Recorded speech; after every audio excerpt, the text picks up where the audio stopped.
Bonjour aux lecteurs de notre chaîne YouTube et aussi les membres des forums de rcmag.com et rcmag Vintage. Alors aujourd'hui, je vais vous faire une vidéo, la numéro 40 sur l'histoire de la voiture RC. C'est des séries de vidéos que je vous fais pour vous montrer un peu, soit parler d'une année spécifique, soit d'une voiture spécifique, d'un moteur, voilà. Et là, c'est l'occasion qui fait le larron. Ce matin, il y a le maçon local qui m'a fait des travaux dans la maison.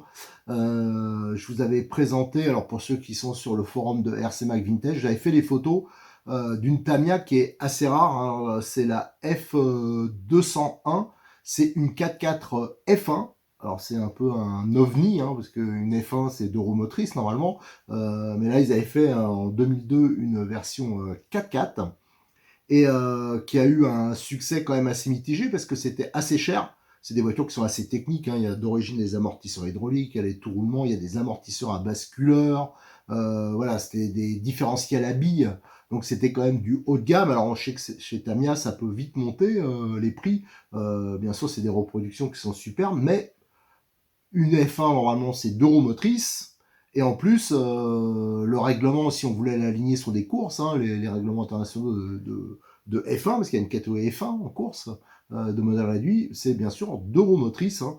Alors ils ont déjà, Tamiya, ils ont toujours fait des F1, hein, mais c'est des châssis comme les F103 par exemple. D'ailleurs j'en ai un, enfin c'est pas une F103 ça, mais c'est à peu près l'équivalent. Vous voyez, c'est le même genre de carrosserie que celles qui sont posées devant moi. Sauf que le châssis, c'est il y a le pod qui est un peu oscillant, hein, qui peut travailler, mais devant c'est une suspension rigide. Les triangles ne fonctionnent pas, c'est des faux triangles. Alors, il y a juste un petit ressort qui permet un petit débattement, et c'est une transmission directe sur la couronne. Enfin, ça n'a rien à voir. Là, c'était vraiment des voitures très perfectionnées. Je vous avoue que je les connaissais très peu.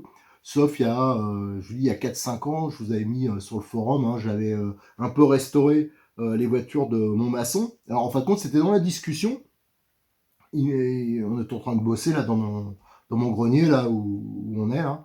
Et il me dit, il voit toutes les voitures comme je collectionne. Il me dit, mais moi j'en ai fait, j'en faisais dans le village, on était plusieurs à en faire dans le village, on faisait ça au-dessus du contrôle technique, il faisait de la mini Z. Et après ils se sont mis à rouler sur des parkings et voilà. Et il m'avait montré son matériel, il avait beaucoup de matériel pour ces voitures-là, il en avait 2. Et là, il les fait plus rouler. Apparemment, c'est dans un endroit, parce que là, je les ai pas nettoyés, hein. J'ai fait exprès, j'ai récupéré du stockage, une couche de poussière comme ça, juste passer un petit coup de pinceau dessus. Et comme il a dit, il les fout à la poubelle, je te les file, toi, tu sauras en faire quelque chose. Donc, je vous avoue que c'est la première bonne nouvelle que j'ai depuis un moment, hein, parce que j'espère que vous avez regardé la vidéo précédente, hein, où j'explique pourquoi il y a un moment que je publiais plus de vidéos ni de photos. C'est que le PC a planté et j'ai perdu beaucoup de vidéos, de photos, de documents. C'est un peu catastrophique, donc j'ai pas beaucoup de temps. Donc ça, c'est vraiment la première vidéo que je fais après ce cataclysme. Voilà. Donc, ce qu'on va faire, on va regarder un peu. Alors, il y a plein de matériel. Il avait surtout des options un peu particulières. J'ai trouvé ces casques, des casques de pilote. Alors ça, c'est des optionneurs. Au Japon, il y a beaucoup d'optionneurs qui font pour les Tamiya des trucs un peu spéciaux. Il y a des cadres, enfin, je regarde ça, des planches d'autocollants, tout ça. Alors, j'ai pris quand même quelques notes. Là, il y a 2 voitures. Donc, c'est Tamiya, elles sont sorties en 2002. Donc là, ça fait les 20 ans, ça tombe bien. Et ça s'est arrêté assez rapidement en 2003. Il y a eu 4 versions. Je regarde devant moi parce que j'ai noté. Il y a une version Ferrari. Il y a une version BMW FW24. Alors, je pense que c'est celle-ci, normalement, si je me plante pas. Il y a eu une version châssis livré avec 2 carrosseries. Et je pense que c'est celle-ci. Pourquoi? Parce que une des caractéristiques, c'était qu'il y avait une des carrosseries qui était déjà décorée façon carbone, comme on a là, regardez. Ça, c'est vraiment spécifique. Et il y avait une version Tuned Kit, hein, qui est sortie la dernière, à la fin, qui était avec quelques options supplémentaires.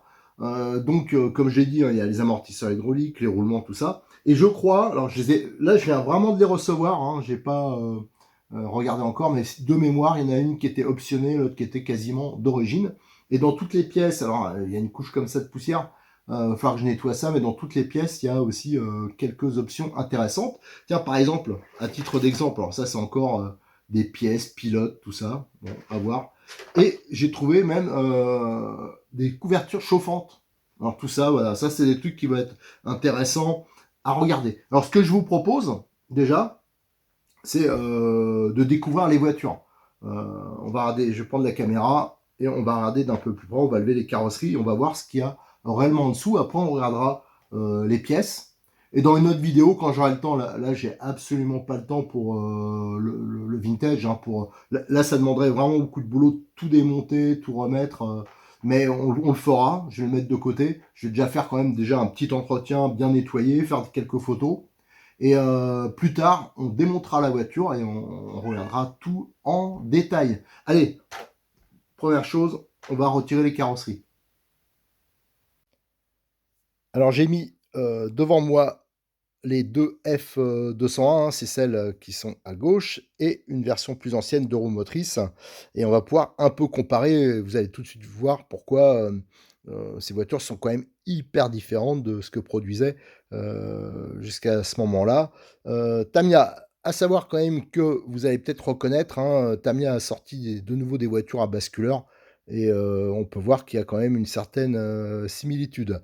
Alors, je vais retirer les carrosseries. Alors déjà, de celle-ci, voilà, vous allez voir. Donc ça, c'est la conception classique. Hein. C'est donc un châssis époxy, des faux triangles. Il y a des petits ressorts là au-dessus des fusées. Ça fait une pseudo-suspension et une transmission à l'arrière qui est directe. Hein. À l'arrière, c'est juste un pod qui peut, voilà, par la déformation du châssis, l'articulation, ça fait un peu office de suspension. C'est un peu comme les voitures classiques, hein, en un huitième, un tout petit peu. Et là, la transmission est directe. Vous voyez, l'architecture est quand même assez simple. Là, on va retirer la carrosserie de celle-ci. Voilà. Et de la deuxième. Voilà, le nez, il s'est barré d'ailleurs. Voilà. Alors là, on peut voir, hein, si on regarde les deux l'une à côté de l'autre, ça n'a strictement rien à voir. Là, on retrouve... Alors, c'est ça que la similitude avec les Formule 1 ici, c'est que c'est une propulsion. Là, la similitude, c'est plutôt la technicité, hein, les bras, les basculeurs. Hein. Voilà, un peu comme il y a sur les F1. Hein. Je veux dire, la disposition, elle est quand même... c'est beaucoup plus technique. Alors, on voit ici, celle-ci, je pense que c'est une version avec des options. Parce qu'ici, on voit des basculeurs qui sont en aluminium, sur roulement, et des amortisseurs hydrauliques. Voilà. Qu'est-ce qu'on peut voir d'autre? Je pense qu'il y a peut-être des cardans, de type, homocinétique, ça faudra voir. Alors la voiture, c'est vrai qu'elle est vraiment, très sale. Et si on regarde, l'autre version, on voit des basculeurs qui sont en plastique, hein, là, ça doit être monté sur bague ou, directement sur le plastique, et des amortisseurs hydrauliques, mais entièrement, en plastique. Pour le reste, c'est sensiblement la même chose. À remarquer quand même qu'on a, des récepteurs, ici c'est des fûts tabac, à quartz. C'était encore à l'époque, hein, il y a 20 ans, il y avait encore des radios à quartz. Ça veut dire que fallait faire attention. Alors déjà, c'est au niveau portée, enfin, c'est pas vraiment la portée, mais au niveau fiabilité, c'était parfois moyen. Et il fallait pas que quelqu'un tombe dans la même fréquence. Alors par exemple, là, c'est du 41. Si on était en 41-200, il fallait bien vérifier que personne n'était en 41-200. Donc il y avait toute une série de quartz, 180, 160, 140, tout ça, et il fallait en avoir un tout petit peu d'avance et faire attention, toujours attention quand on est quelque part que personne est le même. Alors là, on a la suspension donc à basculeur, hein, qui marche encore. Alors c'est quand même pas mal sur la déformation du plastique, là, faut bien avouer. La voiture, c'est sûr, elle est sale. Hein. On a un train avant à rotule, donc ça veut dire qu'on peut sûrement régler la voie, le carrossage. Là, on voit que c'est quand même assez technique. Là, les noix, je vois que c'est pas les mêmes non plus que celles qu'il y a ici. Ça doit pas être les mêmes cardans. Là, c'est entièrement goupillé. Et là, je pense que c'est des homocinétiques. Là, on voit le long cardan central. Alors, je vais la tourner. On va voir ici, il y avait un tout petit variateur, un contrôleur. Hein. Le moteur, ça doit être un moteur modifié avec un petit radiateur. Et ici, alors là, ça devait être les tout premiers moteurs brushless. C'était vraiment les tout débuts du brushless. Hein. La plupart des voitures, c'était avec des moteurs à charbon. Et ça, c'est un moteur option qui devait valoir une blinde à l'époque. Hein. Et on voit un contrôleur, je pense, ça doit être peut-être un Novak. Il faudrait voir, qui est assez énorme. Hein. Donc, c'est les contrôleurs qu'on faisait à l'époque pour la compétition. Voilà, alors si on regarde le châssis, donc le châssis il est entièrement en plastique, on voit que c'est des voitures qui ont tourné, hein. Voilà les deux. On voit les petites plaques là, enfin voilà, c'est des voitures quand même qui sont assez sympas et je pense quand même rares. Alors si on regarde les roues, c'est pas du tout les mêmes roues que sur les autres F1, donc c'était des jantes, en plus il y a un entraînement à l'avant, hein, comme c'est une 4x4, donc c'est, voilà, automatiquement c'était des jantes et des roues sûrement spécifiques.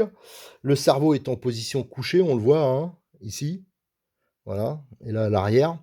Voilà, donc c'est quand même plutôt pas mal. Ce qu'on va faire, ah oui, je vais vous montrer quelque chose. Alors là, je vous le dis, hein, je vais pas le démonter maintenant, mais on décortiquera tout ça. On va essayer de les restaurer les deux nickel. On va regarder après les pièces que j'ai, les options. On va essayer de mettre ça le mieux possible et pourquoi pas en refaire rouler au moins une. Mais il y avait, ça c'était la grande époque, alors ça se fait un peu moins, des accessoires. Alors là, regardez. Ça, c'est pas Tamiya, hein, mais il faisait pour ces voitures-là. Il y a un casque avec des. Voilà. Regardez, ici, la tête du pilote. Donc, je sais pas en quelle matière c'est, ça doit être en silicone ou un truc comme ça. Peut-être, je sais pas. Mais ça, c'était vraiment des accessoires pour améliorer encore le look de la voiture. Et ici, on a. Alors, c'est pas les mêmes références, hein, c'est des petites appendices hein, pour modifier, pour le look, hein, je pense surtout. Vous voyez, ça se met sur les ailerons.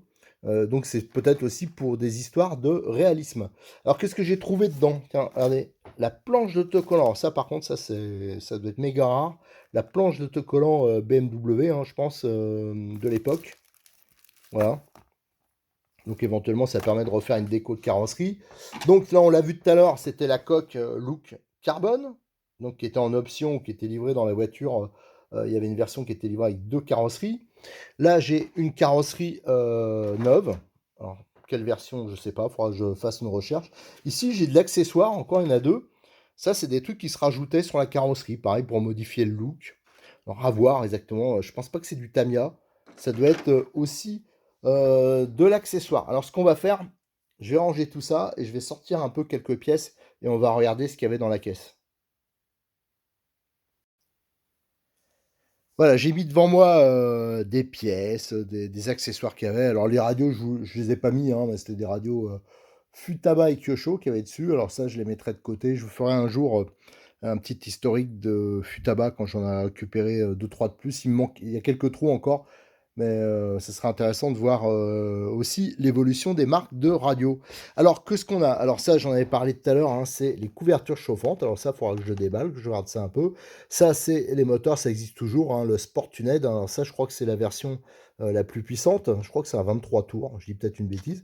Tiens, ça je connaissais pas chez Tamiya. Je pense que ça existe peut-être toujours. C'est de la graisse pour les différentiels à billes, je pense. Voilà.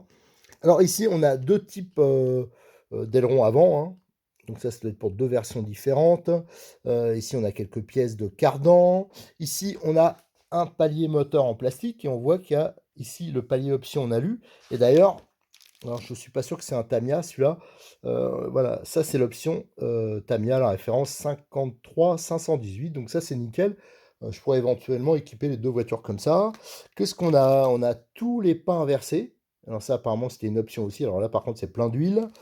Tiens, des cerveaux. Alors ça c'est le best-seller à l'époque, hein. On en trouvait partout. C'est les Futaba. Les S3003, c'est le cerveau standard. Ici on a un récepteur de la marque Novak, alors, en 75 MHz. Alors ça, j'avoue que je ne connaissais pas. Apparemment, il est sans quartz.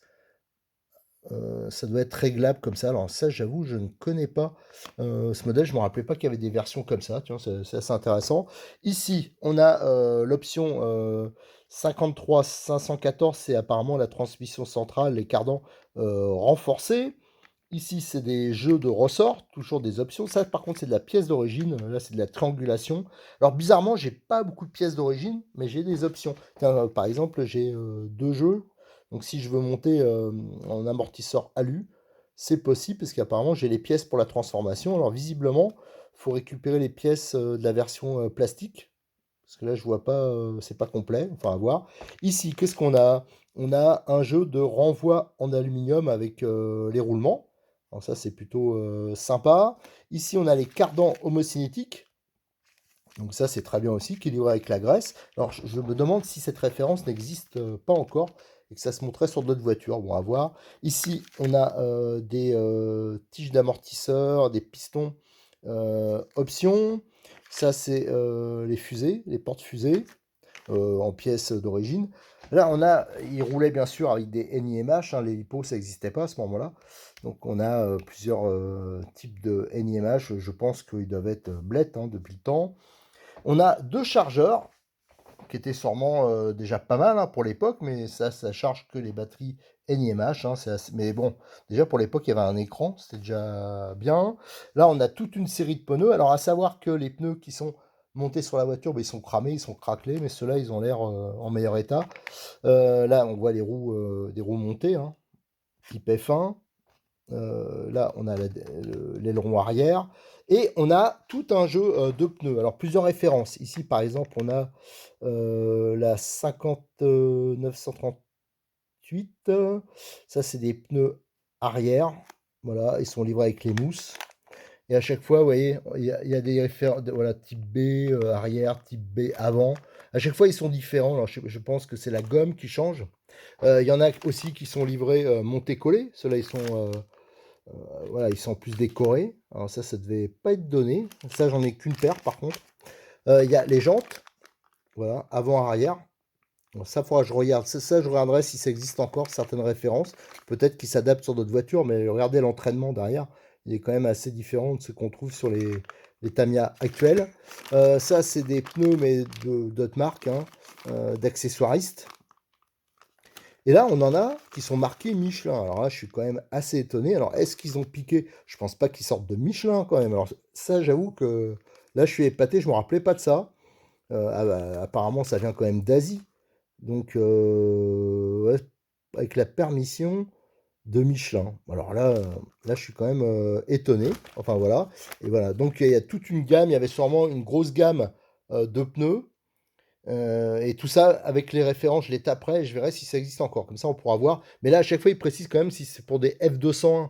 Donc, ça doit être de taille assez différente des autres F1 de chez Tamiya. Voilà tout ce que je pouvais vous montrer hein, de cette... bah oui, je vous dis, je l'ai reçu tout à l'heure. Et aussitôt, j'ai tenu à vous présenter. Hein.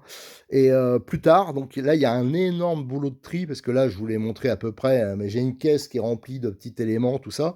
Il va falloir tout nettoyer, parce qu'il y a des choses qu'on fuit. Alors, il y a de la graisse un peu partout, de l'huile plutôt.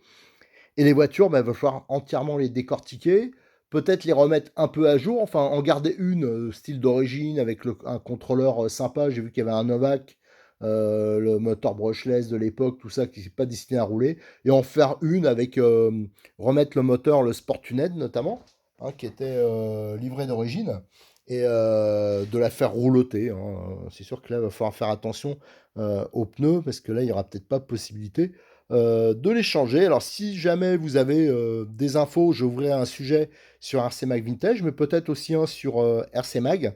Donc, si vous connaissez bien ces voitures, ou la Kato F1, les pneus qu'on peut monter actuels, tout ça, n'hésitez pas à venir nous donner quelques infos. Allez, à très bientôt sur notre chaîne YouTube et sur les différents forums de l'association RC Mag.